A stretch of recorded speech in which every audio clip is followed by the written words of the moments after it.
Akkam jirtu hordoftoota keenya qophii carraaf carraaqqee irraatiin hoogganaa waldaa barii arguuf hojjettoota isaanii wajjin turtii taasisuun waan qindeessine simbiraan geenyaa nu hordofaan gamanumaan affeerraa keenya.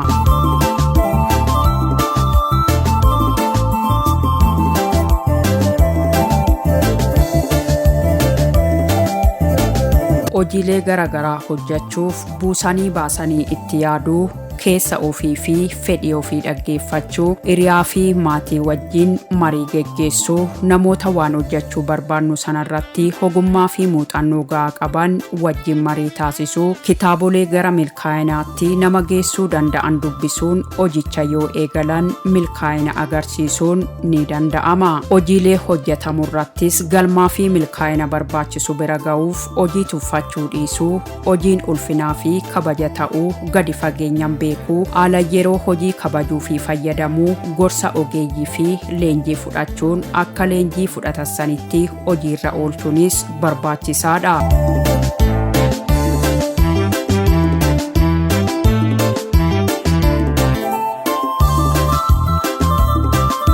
Daawwattoota keenya qophii carraaf carraaqqii warreen hojii xiqqaarraa ka'uudhaan carraaqqii taasisanii bu'aa bahii hedduu keessa darbuudhaan milkaa'anii fakkeenya namoota kanneen birootiif kanneen ta'uu danda'an kan isin biraatiin geenyudha. Qophii carraaf carraaqqii har'aatiinis hoogganaa waldaa barii arguuf obbo Girmaa Lattuu fi hojjettoota ogummaa adda addaa qaban wantoota dubbisnee kan wal duraa duuban qindeessine isin daawwachiisna.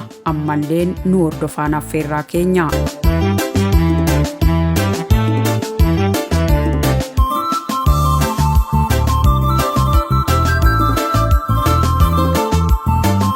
Waldaan kun balbala manaa fi karra alaa foddaa fi teessoo gosa adda addaa meeshaalee biiroo keessaa kanneen minjaala dabalatee saanduqa uffataa isa kan dhaabbataa saanduqa meeshaalee mana keessaa fi kanneen biroo hedduu hojjechuun gabaaf dhiyeessa. Waldaan hojii gamtaa barii arguuf bara 2015 namoota 22 ta'uun walitti gurmaa'uun qarshii 5,500 walitti buusuudhaan qarshii 110,010 meeshaalee adda addaa bitachuun hojii eegaluu himan hoogganaa waldichaa obbo Girmaan. Bara 2015 keessa gurmaa'ee hojjaa keessa erga gurmoofnee gara waggaa 3 kallattiidhaan hojjaa keessa erga seenne immoo waggaa 2 wayiidha. Nama 22. Amma horgoo gurmoofne kana namni 22 kun 5,500 walitti qusannee ka'umsa 1,110 jalqabni ka'umsi isaa isa ta'a. San booda immoo yookaan waldaan kun baay'ee guddate amma haala gaariirra jira. Meeshaa ittiin hojjennu baay'een qabnu ture. Meeshaan amma itti hojjennu maqaa isaanii masanxaqaa kan sibiilatti muru giraayindara katarii kan mukaa immoo jiksoo rooyitars kan jedhamu jira. Amma gara meeshaawwan itti hojjennu naannoo 12-14 jira. Meeshaan amma ittiin hojjennu meeshaa adda addaa san mulu amma itti guuttannee aqimiin keenya isaa amma xiqqoo baay'ee guddateera. Dabalataan immoo ijoolleedhaaf hojjaa humni fi irraa ijoollee baay'eedhaaf.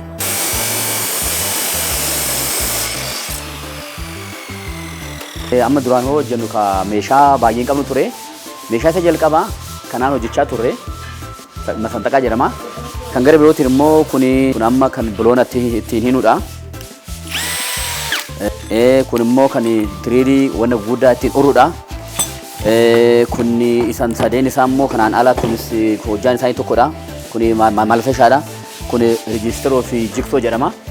Amma dabalataan maashina kana fa'aa daddabalanii jira jechuudha. Duraanumaan qabnu meeshaaleen maashinni achi keessatti jiran amma humna guutuu godhannee jira. Garuu kun immoo gahaa miti. Maashinni zamanaa'ee jira. Amma kun akkuma yerootti kan itti hojjennu malee maashinni zamanaa'ee dhufeera. Obbo Girmaan hoogganaa waldaa barii arguuf ta'uun yoo hojjetan namoonni kanneen hafan kan qacaraman wajjin leenjii fudhachuudhaan waldicha keessatti qacaramanii mindaa dabalataa argachuudhaan hojii garagaraa hojjechuus himan. Baay'inaan ogummaan qabu ture duraanii isa jalqabaa ogeessa hin qacarree warra ogummaa qabu warra dandeettii qabu dabalataan immoo amma baay'inaan kan fedhii qaban waldaa kana keessa leenjii fudhatanii ogummaa gahaa kan qaban jiran. Kan alaa qacarre sana damooza kaffalaaf, kan manaa kan waldaa keessa jiran sunis damooza kaffalaaf. Kan waldaan argatu tirfiin isaa kan waldaati. Gini akka hojjaa tokko hojjetan qidaamee akkuma nama tokko hin fudhatanii jechuudha. Qidaamee cufamaaf. Kan damooza addatti fudhata, kan tirfiin argamu immoo kan waldaa jechuudha. Waldaan san tirfiin argamu sanaan waldaa san guddisaara jechuudha.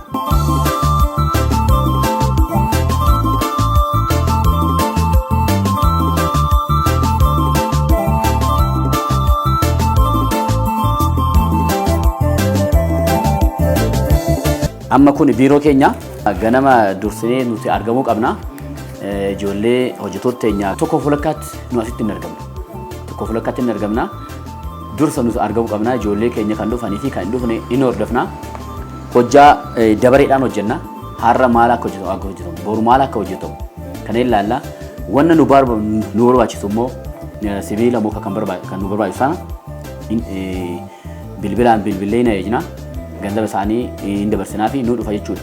Kana ganama erga hordofnee hojjettoonni keenya hoo dhufani akkuma ogummaa isaaniititti wanni isaan ilaallatu hundattuu hin kenna jechuudha. Hanga galgalan asuma turra isaan hojii hojjenna, keessa deemnee ilaalla, keessa deemnee hojjenna, wajjiniin hojjenna. Wanni hanqate hedduu keessa wanni dhumu jira, mismaarri dhumuu danda'a, qalamni dhumuu danda'a, kollaan dhumuu danda'a, sibiilli xiqqoon wayii hanqatuu danda'a. Nuti sa'aatii 24 asuma hojjenna. Mukkeen adda addaa baadiyyaadhaa fiduun meeshaalee adda addaa hojjechuudhaan gabaaf dhiyeessuus ibsan. Gindillaa kan jedhamu irraa mooraalee isa hojjechaa turre baargamoo binnee isa baadiyyaadhaaf fichiisna. Isa gindillaan jedhamu kun baay'inaan gaxarii keechaa dhufa. Mooraaleedhaan shanashannee gurgura. Mooraaleedhaan bu'aa qabeessa baay'een qabu ture xiqqoo inni. Mana sin dhibbisa. Hoolaallu immoo isa dabalata garanatti aanne amma. Kan amma kan hojjennu sibiila, ulaa, foddaa, katanbarrii, kan birooti immoo nyaata laaqanaa kan xarabeezaa, ulaa taamburaataa mana keessaa kichin kaabineetii kumsaaxinii fa'aa hojjenna. Amma durarraa amma baay'ee fooyya'aa fi bareedaadhaan hojjenna. Xarabeezaan kun wambara ja'a qaba. Akka magaalaatitti akka iddoo biraatitti gurgurtaan isaa akkuma 80 irraa akkuma 90 gurgurama. Nu gatii isaa nu biratti gini kuma 55 irraa hanga kuma 60 gurgurama. Xarabeezaa bareedaadha. Gaafa deemamee ilaaltan shaggaadha. Xarabeezaan kun wambara ja'a qaba. Kunis akkasumatti achitti hojjetamaa. Dabalataan immoo barbaadan immoo xarabeezaa biiroo keechaa biiroo kuma 55 hanga kuma 60 dirati. Waldaan keenyas kan jedhu waldaan keenya isa wannoon isaatu waagaa feerii ta'een dirqama qabna. Waagaa feerii ta'een tokkoffaa kutaa magaalaa Dambalaatiif hojjenneerra. Itti dabalataan immoo kutaa magaalaa Bokkuutiifis kan isaanumaa mi'a biiroo muluu keechaa nuti hojjete. Kuni akka baakkoonii misaala mana ciree akka baakkoonii wayiiti achirraan hojjetanii kan wanna tokko kan irratti dhiyeechaa fi kan isaa barate hojjetanidha kun. Wanna baay'ee hojjenna akka kichin kaabineetii xumurameedha kun ulaa isaati irratti qophaa'eera irratti maaxafaa isaa hidhuu qofadha. Kan biraas hin hojjennan akka kichin kaabineetii kumsaaxinii ulaa mana keechaa kan mukaatiif wanna baay'ee hojjenna. Inni hin dandeenye. Doona hin dandeenye. Ogummaa hin qabnu ogeessa qaxarree amma kana keessa dabarreetu leenjisaarra. Kana keessa dabarree leenjisaarra. Amma ofumaa leenjisa. Amma ijoolleen leenjii fudhattee ijoolleen gahaa kan ta'an jiran isaan hojjetan isaan jalatti leenjii fudhatan. Kun kan akkana gootee mucaan barumsa hin kennaa fi ijoollee gaa leenjii gaa kan qaban waan ta'eef leenjisaa irra kan.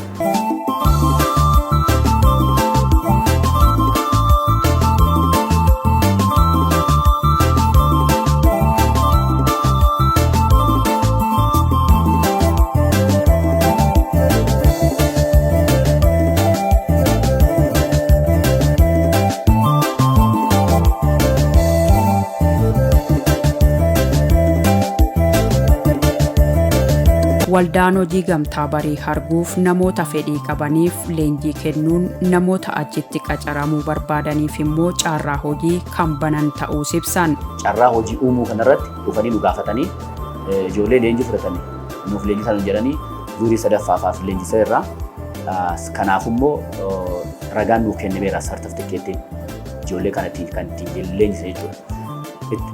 Leenjii kana fudhatanii kaasitti qacaramanii jiranii kaalatti qacaramanii jiranii zuuri sadaffaa yoo leenjifnu ijoollee baay'ee goonee baafnee dabalataan immoo amma ijoollee amma booda sitti ilaaltanii beeksisa hojjechaatis isaanis nu gaafachaati ijoollee ganaa waxxaatiiwwan baay'eedhaaf hojjaa uumneera amma sitti ilaaluu dandeechanii hin dhufanii dabalataan ammas ijoolleen biraas fuudhu dhufan manni keenya banaadha.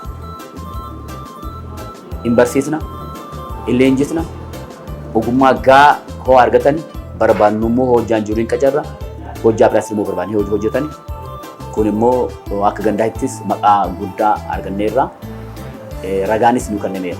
Kan leenjisnu maqaa waldaa barii arguutiin maqaa kanaan leenjisna. Hoo leenjisnu immoo ijoollee hojii dhabeeyyii kan jedhu mootummaan karoora mootummaa baay'isadhaan bakka hedduu bakka baay'ee deemanii leenji'an. Nutis akka mana keenyaatti hagam ijoollee hagam dandeechan kan jedhu san nu gaafataniiti kan sibiila hojjetu sibiila kan muka hojjetu kan fiinishingii hojjetu fiinishingii kan qalama hojjetu qalama akkuma inni dandeettii isaatiin leenjisaa ture jechuudha.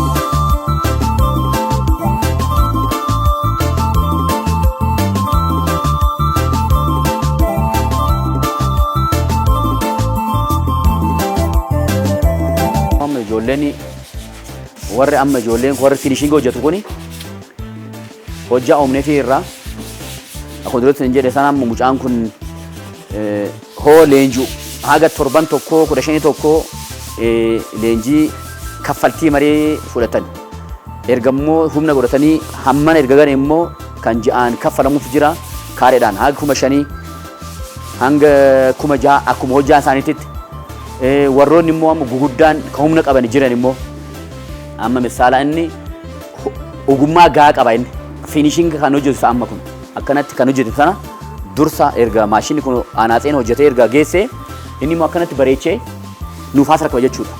Hoo inni kan hojjetee nuuf kennu kana kaareedhaan kaffalaaf tunis kaaree qabdi kunis kaaree qaba kaareedhaan baay'ifamee torbaniin hanga 5,000 inni hojjetaa jechuudha inni nu biratti. Dabalataan immoo kan qalamii dibu immoo adda jira ammas kan qalama dibu immoo boodarra innis immoo yaamameet qalama qofa dibamoon kun immoo amma ulaa mana keechaa foddaa fi ulaa fi foddaa hojjetaa isaanis hojjetanii kaareedhaan kaffalaaf jechuudha isaaniifis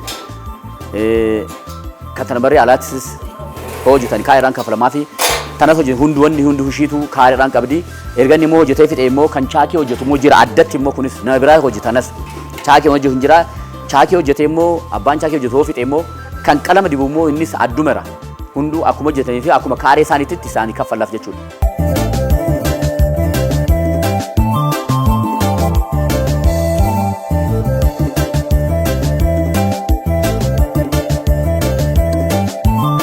Ada ganyaa xirii jedhama. Dallaa isaanaatti irratti fe'amu sanadha. Kan ammas itti hojjennee qalama dibu gurraacha dibamee deemnee achittis numatu gaxamee as rakkaba. Hattuun mana namaa akka hin seenne sana. Kun immoo ulaa manaati. Ulaa xixiqqaa, ulaa makaakkalaanyaa. Kunis immoo maskootiiwwan kan ammoo foddaa dheeraadha kun foddaadha kun amma kan ulaa caalu kana. Kan duubaa sun immoo ulaadha. Ulaa manaati. Hammana geenyee antiristi irra geenyee isaanii kenna jechuudha.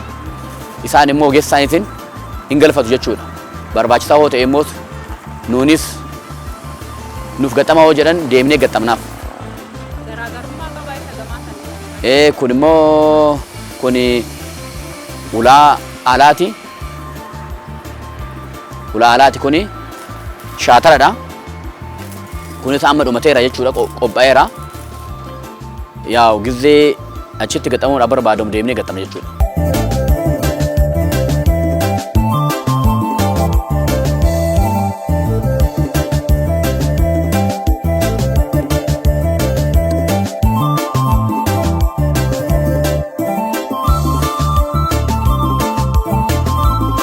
leenjii namootaaf yeroo kennan dhaabbata biqaatu wajjin qindoominaan hojjechaa jiraachuu akkasumas waajjirri caarraa hojii hoomoof ogummaa magaalaas hordoffii taasisuufis ibsan. Asumatti leenjisa gini isaan ufanii nu hordofanii ilaalanii ufaniit torbaniin 15 ramadamaan hin jira akka maa irra gaani ilaalanii gaafa isa xumuraa gaafa immoo eebbi odoo bira hin gahin ufanii akka maal hojjetani kan hojjetan mee hojjedhaa kan muran isa muraa mee bayyadaa jedhanii isa qaamaan deddeebanii ilaalanii jiran hanga biiroo guddaa dirresi Oromiyaa irraa dirresi ufanii jiran gandaa wajji wal qabatanii ka'umsi keenya kuma duruu sin jedhe sana 5,500 baafnee kuma namni 22 kuma 100 baafnee amma meeshaaleen kan binne ittiin hojjennu ala baalaansiin keenya haga miliyoona gammaasha ga'eera baalaansiin keenya.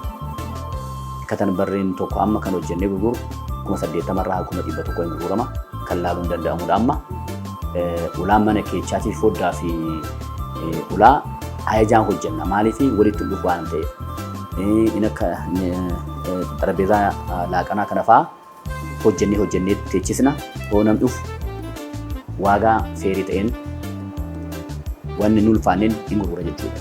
Bakkee kanatti amma namoonni baay'een amma nu beekan akkamitti hojjette bakkeen gurgurtaan keenya kanuma kaayetoo jennu achi odoo magaalaa keessatti amma bakka gurgurtaa argannee akka baay'ee gurgurru abdii qabna. Maaliif ammasitti namni naannoo kanaa kan beekuu fi miidiyaa tokko irratti kan akka tuutoo kan irratti qopheessaati kanaan fa'aa ufanii fa'aa baay'inaan magaalaa keessi bakkee biraa kan jiru nu laaluun hin beeku warri nu beeku immoo namaan maali tokko hojjoon maamilli tokko fideeti xiqqoo bakkee kanatti gabaan babal'isuun keenya xiqqoo bal'aa miti kan beekamudha. Achitti nu hojjenna manuma dhibboo tana keessa agarsiifanna gara fuulduraa immoo yaada bal'aa qabna. Karoorfanneerra akka iddoo hojii gaafachuu iddoo gurgurtaa gaafachuu kan akka gara fuulduraa wanna guddaa keenyuu fi proposaalii hojjennee jira jechuudha.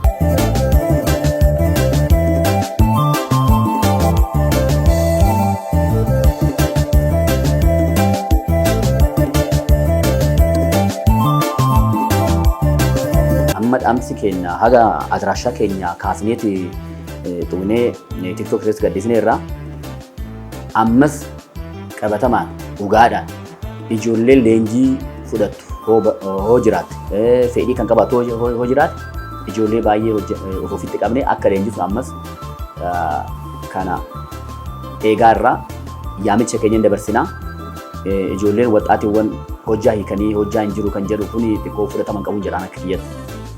Maaliif namni tokko haas oole ijoollee amma duratti argite tokko isaan gaafachuu dandeecha. Hoo ufanii amma qanii 2-3-7-15 tokko asitti leenjii fudhatee turraan naxaan hojjetu. Fiinishingii hojjetu hin kaffalamaaf. Fiinishingii gaa amma kun saala fiinishingii hojjemeera koollaan dibameera kan qalama dibamu immoo innis ogeessa qaba hanga hoo sanbira gaani kaareedhaan dibamee hin beekama. Namni tokko isa guddaa amma xiqqaarraan kaasee sistimaa mucaan xiqqaan kan uumaan beene ganaa kan dhufee leenjii fudhatu torbaniin 1,200 kaffalaa fi ji'aan 4,300 kaffalaaf. Kun isa gadi aanaati.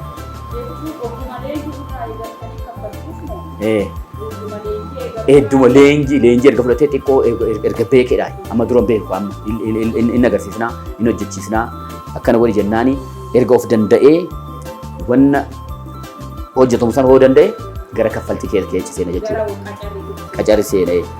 Isa guddaan immoo hammam kaffalama hoonuun jettan ijoolleen amma hojjetan katarbarrii tokko kan hojjetu hanga 5,000 katarbarrii tokko ni kaffalla. Torbaniin katarbarrii 2 hojjaan jiraatee katarbarrii 2 hojjete 10,000 kaffalaaf jechuudha. Ji'aan 40,000 kaffalaaf. Kun daataan keenyas ilaalamuuf hin danda'ama gaafachuuf hin danda'ama. Ijoolleen hamma kaffalaman ijoollee 2-3 jiran. Ogeessa qaban alaaf hin jechuudha. Inni hojjetanii qadaamee cuufamaaf. Kan kana caalaaf kan hojjetanis jiran akkuma hojjaa isaaniititti akkuma hojjaa salpheen hojjaatitti. Hedduu galeessis akkuma ammis hin jedhe sana akkuma haqni isaaniitiif akkuma kaaree isaan hojjetaniitti hin kaffalamaaf jechuudha.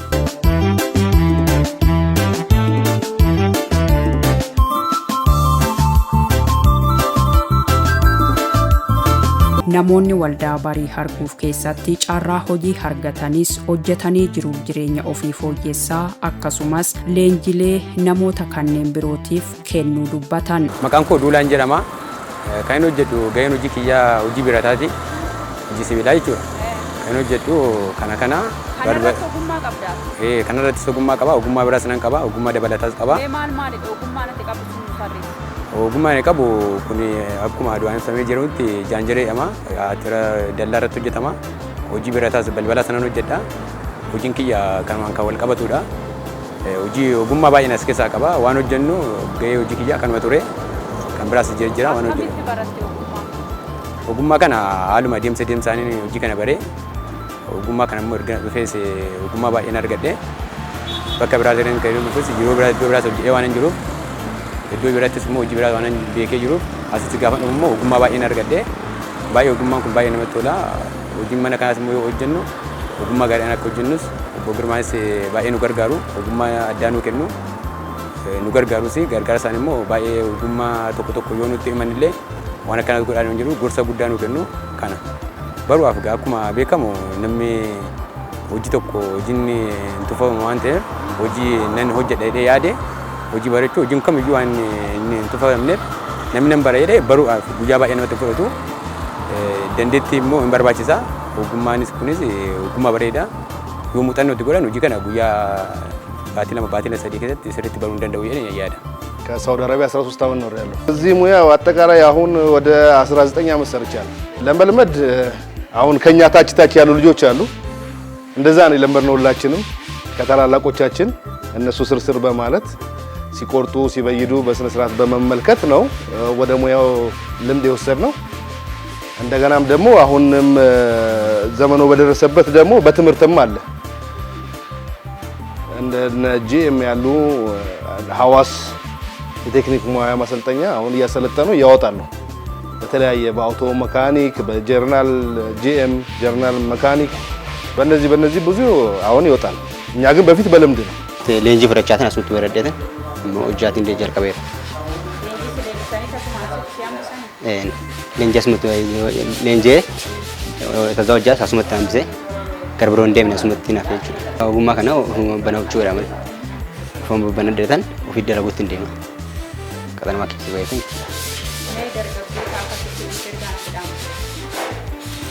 ከዳይም ማራን ኦጃ ጀርካባኒ ከዳጋንት ያከተደመን ዲጂ ዳይም ማራው ጀመረን መቀጥፉፈኒ ጉደቹ እንደን እጆ ትፈቲን እጆቹ እንደን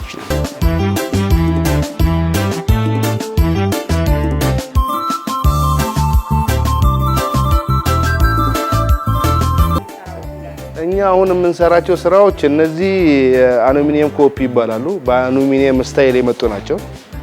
ግን እንደ አሉሚኒየም አይደሉም። ያው አሉሚኒየም አይበየድም፣ ብዙ ጊዜ ተገጣጣሚ ነው።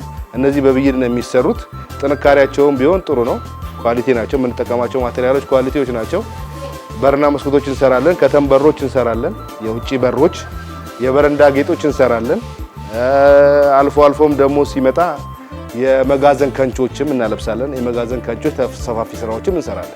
እኔ ከልጅነት 19 ዓመት ማለት ፕሮፌሽናል በያጅ ሆኜ ከጀመርኩ ነው እንጂ ከልጅነት እኔ የ10 ዓመት ተማሪ የ10 ዓመት ልጅ ሆኜ ነው ይሄን ስራ የጀመርኩት በረዳትነት ማለት ነው። ቀለም በመቀባት በመቁረጥ በመላላክ ነው እኛ ድሮ የጀመርነው። ያው ስራው እንደነገርኩሽ ነው። የሆነ ውጤትሽን ስታይበት የምትረኪበት ነው ማለት የሆነ ወጥ ብረቶችን አንስተሽ ቆራርጠሽ ገጣጥመሽ ሳይዝ ማስያዝ የሆነ ቅርጽ ማስያዝ ስታየው ራሱ የሆነ ሳቲስፋክሽን ታገኝበታለሽ ከሳንቲም ጥቅሞቹ ባሻገር ማለት ነው። ገባሽ? ስለዚህ የሆነ ውጤት ታይበታል ማለት ነው። ደርግጎታ ከሚንዩ ኮታ ወጀዳ ንፋና ኑቲ ሲምበርሲምና አማ ወፍከኛ በረ ገርጋርሳ አማ ቢኑ ዝንጎርሲና ዋን ተወጀኑ ወጀኑ ጀቱ ኑ ገርጋረን ኑቲ አሙጫን ኩነ ቡከ ጅሩ ኩነ እንዱፈ እርገሩፈ ጉያላ ቶርባን ሰዲን ታ ነቡከ ራባታ ኢምበራ ዋን ተኩ ተኩ ሆነ ጀሩ ዋን ጀሩ ነው ጀታ ስሪቲ ዋን ገርጋራ ጅሩ ነሞኒ ሆጂ ኡጉማ ከሰን ጊዜ ከሰን ለፈንታይት አከምበለስን እንጀራኒ ሆጂ ከነ ወስ ሙጠን ነው ይላልተን ሆጂን ሰልባሮ ሆጂ ሰልባራ ዋንተ ወጣ በረዳ እንጀራ ሌንጂሳን ጅራማ ነቡከ ወጀታ ናፍከነሜ danda'ame nama agarsiisa. Sana kaan immoo ofiisaatiin waan beeku itti hima hojjetaa jira gaammaatti. ይሄ ማለት ስራ አሁን ያለው ቻሌንጁ ራሱ እኮ ሰው ልጅ በአሁኑ ሰዓት ስራ እንዳይንቅ ያደርገዋል። የኑሮ ሁኔታ ያለንበት የሀገራችን ሁኔታ ምኑ ስራ ንቀሽ አይደለም ቁጭ ብለሽ እየሰራም ከባድ ነው። ስለዚህ ወጣቱማ መስራት ነው ያለበት። የተገኘው ላይ ስራ መናቅ የለበትም። ማንኛውም ነገር ላይ ከትንሽ ተነስቶ ነው ለትልቅ መሄድ የሚቻለው።